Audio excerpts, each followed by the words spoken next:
You want to support Roland Martin Unfiltered? Be sure to join our Bring the Funk fan club. Every dollar that you give to us supports our daily digital show. There's only one daily digital show out here that keeps it black and keep it real as Roland Martin Unfiltered. Support the Roland Martin Unfiltered daily digital show by going to RolandMartinUnfiltered.com. You can make this possible. Now, today at the White House, the Trump administration announced an economic stimulus plan that they're seeking to pump upwards of $1 trillion into the U.S. economy. Here's the Treasury Secretary, Steve Mnuchin. The President and I worked on a very significant economic stimulus plan.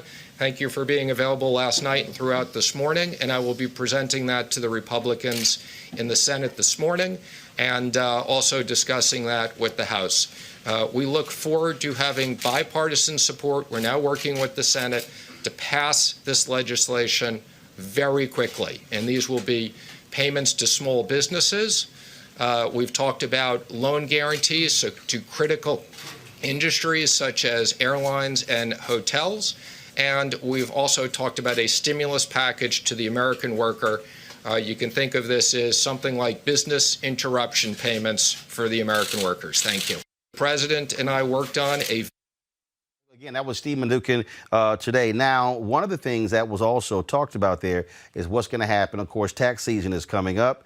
And so the IRS, they also made this announcement today when it comes to giving Americans an extension payment of their IRS taxes. You know, we've previously talked about deferring IRS payments. The President earlier this morning authorized me to announce this program. I have previously announced we would defer $200 billion.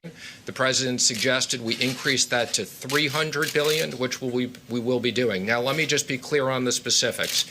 We encourage those Americans who can file their taxes to continue to file their taxes on April 15th, because for many Americans, you will get tax refunds, and we don't want you to lose out on those tax refunds. We want you to make sure you get them. Many people do this electronically, which is easy for them and easy for the IRS.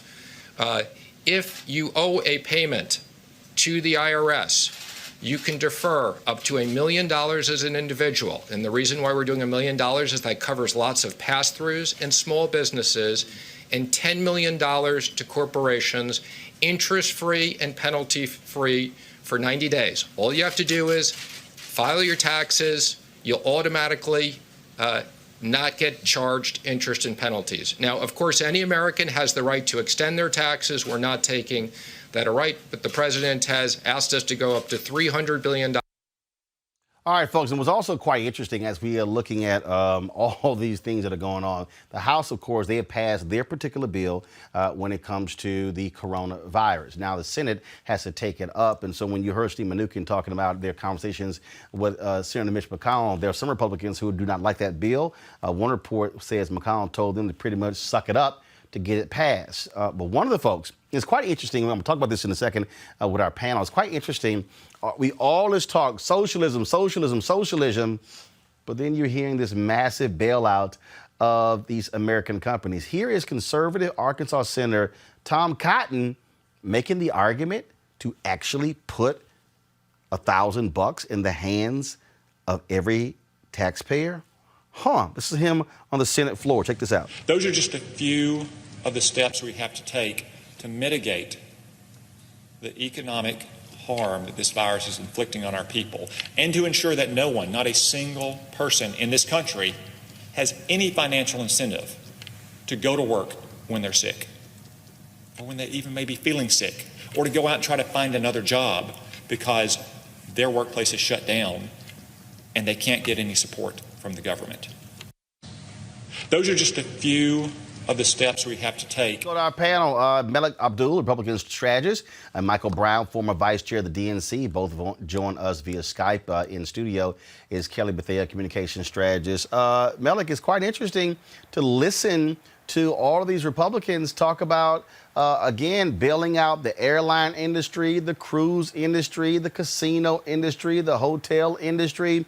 You have folks like Mitt Romney and Tom Cotton talking about giving $500 or $1,000 or $2,000 a month to every American's. Wow, I guess all that socialist talk just sort of went out the window, huh?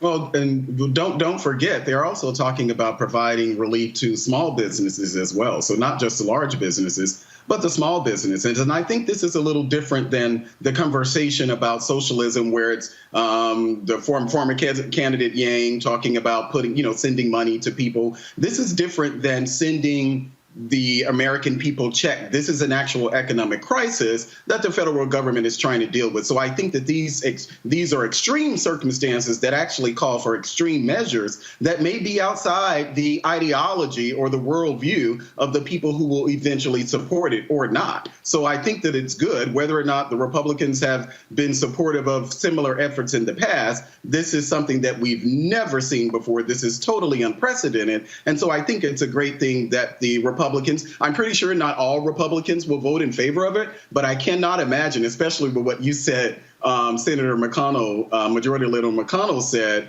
that get over it. So I imagine that the Senate will definitely pass the bill. How many Republicans, I don't know, but it will be enough for the bill to pass itself. Kelly, though, here's a tweet from Reverend Dr. William J. Barber. He said this here: Romney now wants $1,000 in the hands of every American adult. Yes, we should do it now.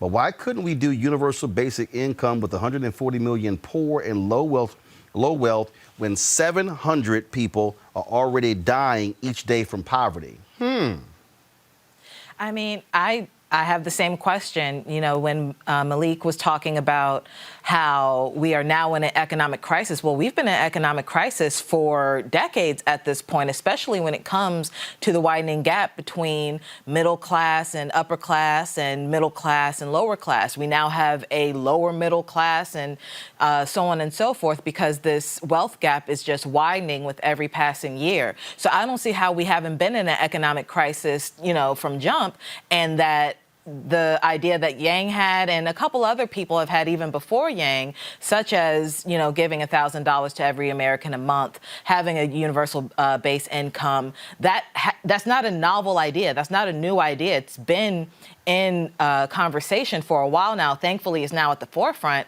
But the fact that we've had to have an international pandemic in order for this to even be considered seriously, that's concerning to me, because we've been in an economic crisis for a while now. This isn't new.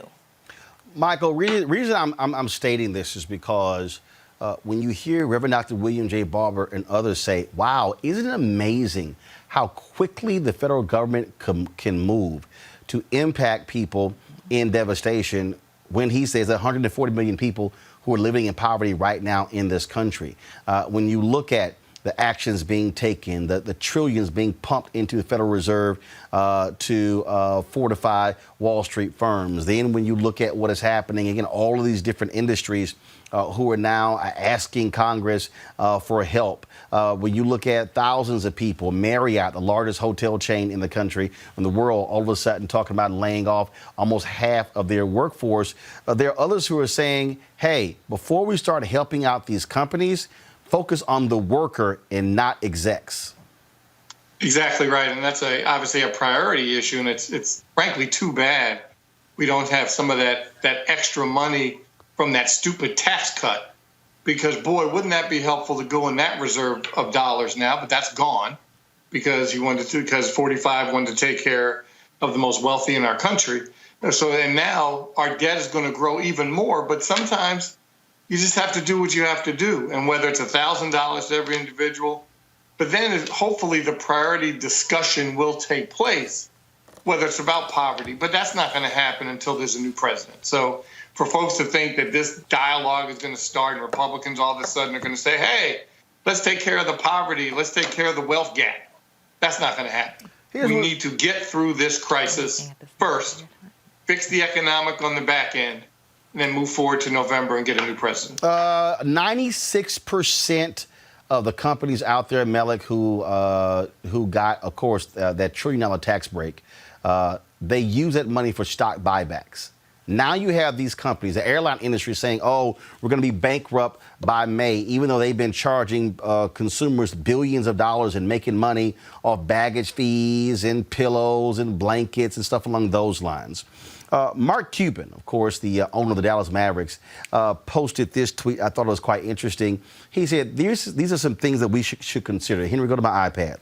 If there's a bailout of any industry, we should require that any incentives offered, whether cash or equity or repricing of options, must be offered to all employees.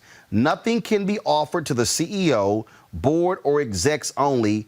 Everyone must be treated equally. He says in huge sell-offs like this, companies will always reprice options to the lower levels. Essentially, if the stock rebounds with the market, it's free money to execs. He then says, is it feasible to pass a law saying that options cannot be repriced unless all employees own stock? A similar formula based on cash compensation, which would exclude stock grants and warrants already part of comp, would state the minimum equity or the relative amount of equity any person can own. He said this would be a step towards income equality. If we're going to bail out firms, let's make sure all their employees benefit from a turnaround. Let me know if I can help or when the timing is right. And I'm just going to pull up one more tweet that he sent out that I found to be quite interesting. He said, Malik, let me also add, any public company that receives a bailout or significant funding should not be allowed by law to do stock buybacks ever again as part of their agreement. Thoughts? I'm not a stock guy, a finance guy. Math was always my worst subject. But I think that there are, so I don't want to just comment specifically on what Cuban is proposing, but I do think that there definitely needs to be restrictions on any company. There needs to be guidelines on any company as far as receiving money from the federal government in this time of crisis. That should absolutely include any type of financial incentive that any of the board or the president or any of their executives get. I definitely think there should be some type of restrictions on that. And I want to correct myself. If I said economic crisis earlier, what I mean is that something that could lead us to an economic crisis, because we're not yet at the crisis. But I do think that people are realizing, if you're talking about something like the airline industry, sure, we can say that the airline industry and any of these big industries should have better managed their money. We can have a lot of opinions on that. But the question is, what happens if the airline industry goes under? What happens? And this leads us to the too big to fail conversation that we were having at the start during the recession, the Bush recession. So I think it's a valid conversation to have. I'm just not sure what the answer is. If the answer is not providing, the government actually being able to hold up. I was listening today. The head of the Hilton Hotel said that for the first time in their company's history, their hotel occupancy, and he said it's not just international, it's inside the United States, that their hotel occupancy is averaging around 15%, not their vacancy, but their occupancy. Yeah, so this is something unprecedented. And I think it takes just unprecedented amount from the private sector and from the government that we have to do something. But here's the piece that's critical, Michael and Kelly, and that is this here. These companies are looking to the federal government, which means taxpayer dollars, to bail them out. But these same companies, Trump lied to us when he said, oh, with the tax break, they're going to reinvest these dollars in their workforce. No, they didn't. And so 96%, these companies were sitting on cash reserves, Michael, but they chose to take the cash reserves and do stock buybacks. Now, all of a sudden, when you need that cash, now you're like, oh, my goodness, what do? I'm sorry. Congress should impose strict restrictions on a company saying, you want us to bail your ass out? This is what you got to agree to. And I go back to the whole issue, Mike, of too big to fail. When you had bankers who were going, well, are you guys going to, what are you going to say about compensation? Because all they cared about were their large checks. This is the moment where the federal government has to say, you want us to bail your asses out? you've got to accept some restrictions because you can't have it both ways.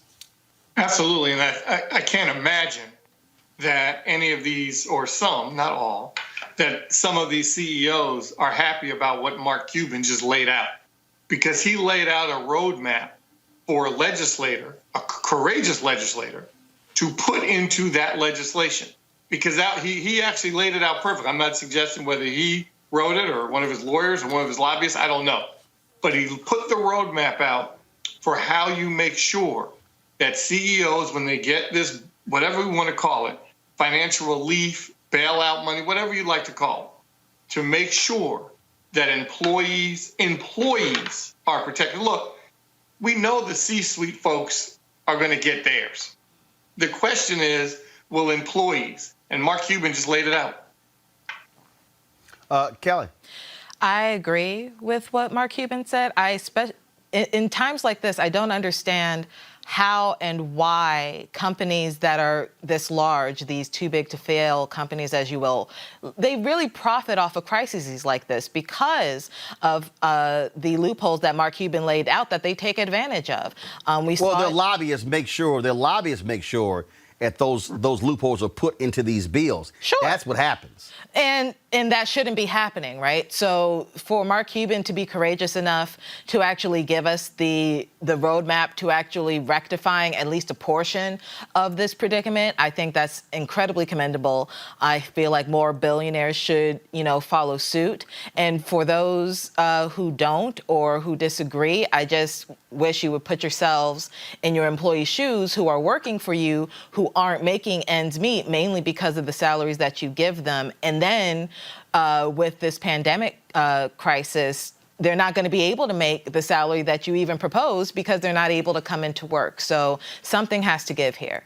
All right, folks, back to our Roland Martin Unfiltered video in just one moment. All right, so a lot of y'all always asking me about some of the pocket squares that I wear. Now, Robert don't have one on. Nope. Now, I don't particularly like the white pocket squares. I don't like even the silk ones. And so I was reading GQ magazine a number of years ago, and I saw this guy who had this pocket square here, and it looks like a flower. This is called a shibori pocket square. This is how the Japanese manipulate the fabric to create this sort of flower effect. So I'm going to take it out and then place it in my hand so you see what it looks like. And I said, man, this is pretty cool. And so I tracked down, it took me a year to find a company that did it. And so they basically about 47 different colors. And so I love them because, again, as men, we don't have many accessories to wear, so we don't have many options. And so this is really a pretty cool pocket square. Now, what I love about this here is you saw when it's in the pocket, it gives you that flower effect like that. But if I wanted to also, because if I flip it and turn it over, it actually gives me a different type of texture. And so therefore it gives me a different look. So there you go. So if you actually want to get one of these shibori pocket squares, we have them in 47 different colors.